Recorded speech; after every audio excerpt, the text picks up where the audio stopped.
Shalom, selamat malam. Berjumpa kembali dengan saya di channel YouTube Galeri 2 Malam. Pada malam hari ini kita akan merenungkan kebenaran firman Tuhan yang terambil dari Ayub 22 ayat yang 1 sampai dengan yang ke-13.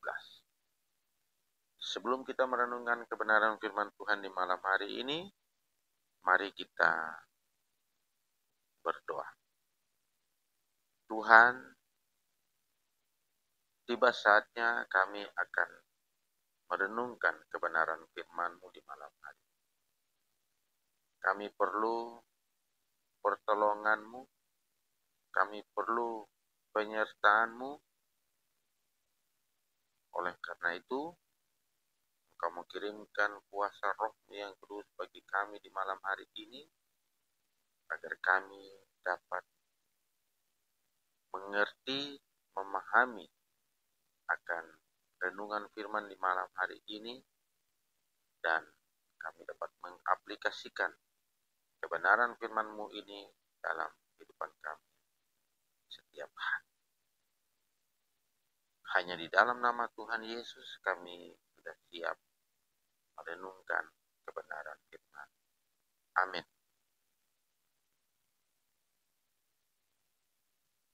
Pembacaan Alkitab yang terambil dari Ayub 2 ayat 1 sampai dengan yang ke-13. Dan yang menjadi pokok renungan kita di malam hari ini yaitu pada ayat yang ke-7. Ayub 2 ayat yang ke-7.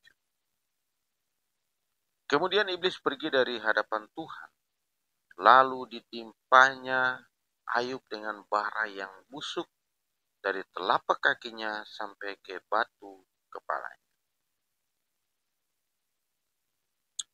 Akibat dari serangan iblis semacam ini, banyak orang Kristen menjadi kecewa dan akhirnya meninggalkan Tuhan. Berbeda dengan Ayub, ia tidak menyalahkan Tuhan atas hal berat yang menimpa hidup. Ayub beranggapan bahwa Tuhan pasti mempunyai alasan ketika sesuatu yang buruk menurut ukuran manusia terjadi di dalam hidup. Ayub menyadari bahwa di dalam mengikut Tuhan, perjalanan hidupnya tidaklah selalu mulus dan tanpa masalah. Betul. Jadi banyak orang Kristen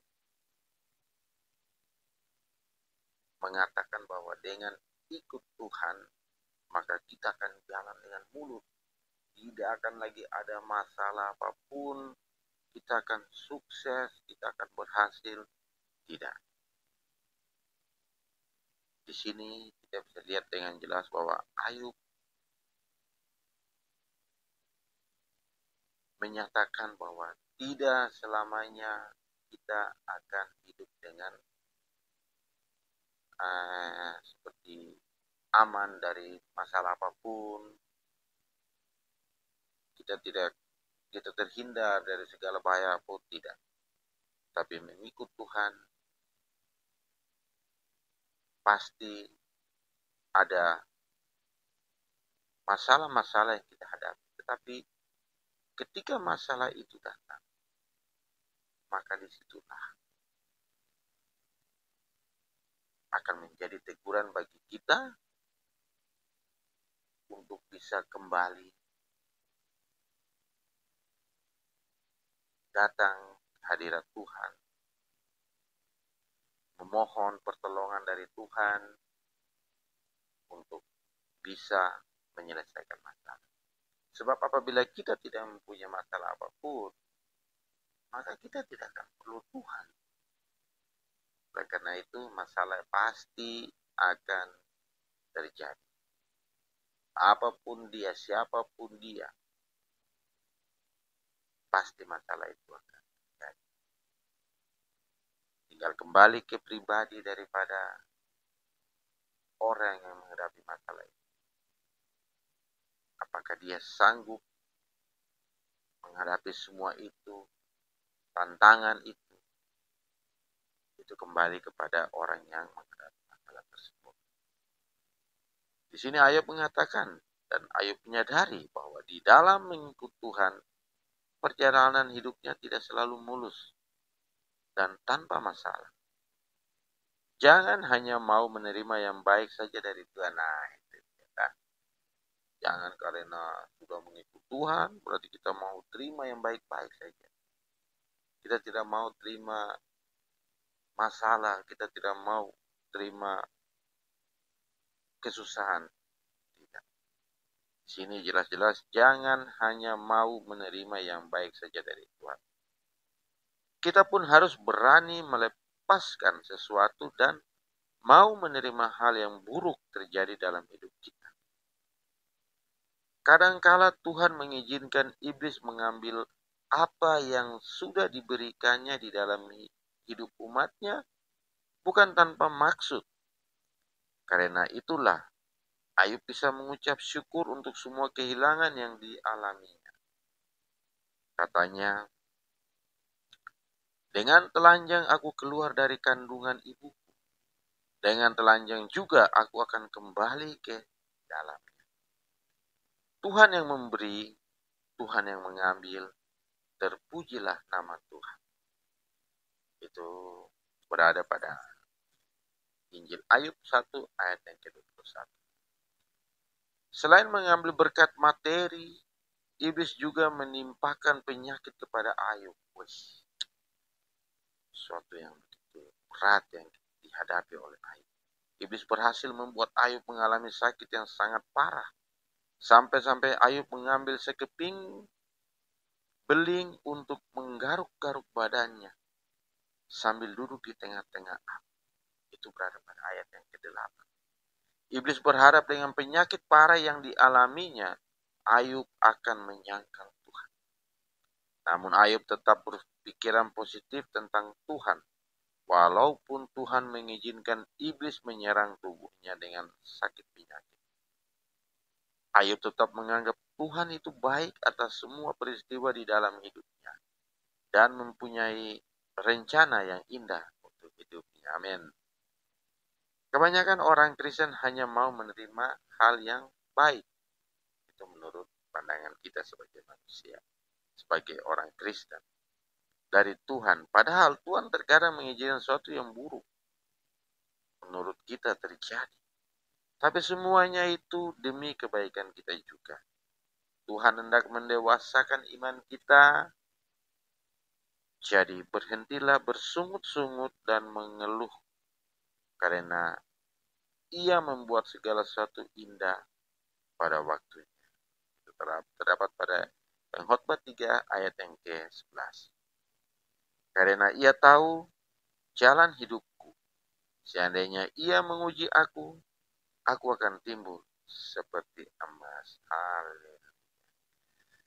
Sungguh pada malam hari ini, firman ini menjadi kekuatan bagi kita sebagai orang percaya. Bahwa tidak selamanya kita mengikut Tuhan, tidak selamanya semua berjalan. Kadang ada masalah yang kita hadapi. Tapi masalah itu datang ke dalam hidup kita, itu akan menjadi lebih mendewasakan iman kepercayaan kita. Karena itu, kita tidak boleh gentar, kita tidak boleh down, kita tidak boleh tidak percaya diri. Tapi kita harus belajar dari kisah Ayub ini. Ketika masalah datang menimpa dia tidak pernah menyalahkan Tuhan. Dia tahu bahwa apapun yang terjadi, semua itu akan mendatangkan kebaikan dalam hidup. Seperti yang tertulis dalam Ayub 23 ayat yang ke-10. Ayub berkata, karena Ia tahu jalan hidupku, seandainya Ia menguji aku akan timbul seperti emas. Amin.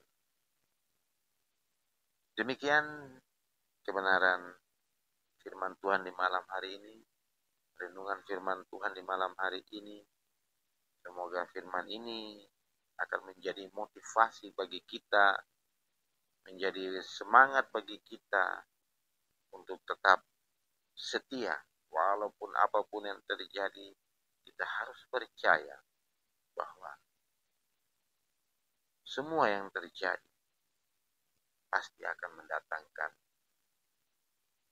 kemenangan dalam hidup kita. Mari kita berdoa. Terima kasih banyak Tuhan Yesus atas kebenaran firman-Mu di malam hari. Ajarkanlah kepada kami untuk seperti Ayub yang tidak pernah menyalahkan Engkau. Walaupun penderitaan itu datang bertubi-tubi, penyakit yang bertubi-tubi datang, sampai bahkan dia memakai beling untuk menggaruk tubuh. Tapi dia tetap tidak menyalahkan Engkau, Bapa.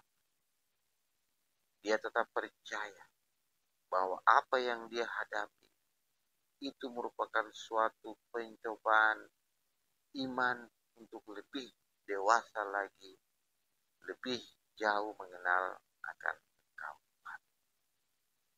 Semoga dengan kebenaran firman-Mu di malam hari ini, dengan apa yang terjadi dengan Ayub, akan menjadi motivasi bagi kita untuk selalu tidak menyalahkan Tuhan apabila keadaan susah menghampiri kita. Kita harus percaya bahwa masalah ini menimbulkan kedewasaan iman kita pada Tuhan. Terima kasih banyak Tuhan Yesus atas kebenaran firman-Mu di malam hari. Kami percaya bahwa apapun yang terjadi dalam hidup kami, kami tidak akan pernah takut. Kami tidak akan pernah ragu. Kami percaya masalah yang kami hadapi pasti Tuhan akan menyelesaikan semua itu. Dan pada waktunya semua itu indah pada waktu. Terima kasih banyak Tuhan. Inilah doa permohonan syukur kami di malam hari melalui kebenaran firman malam hari. Dalam nama Tuhan Yesus. Haleluya.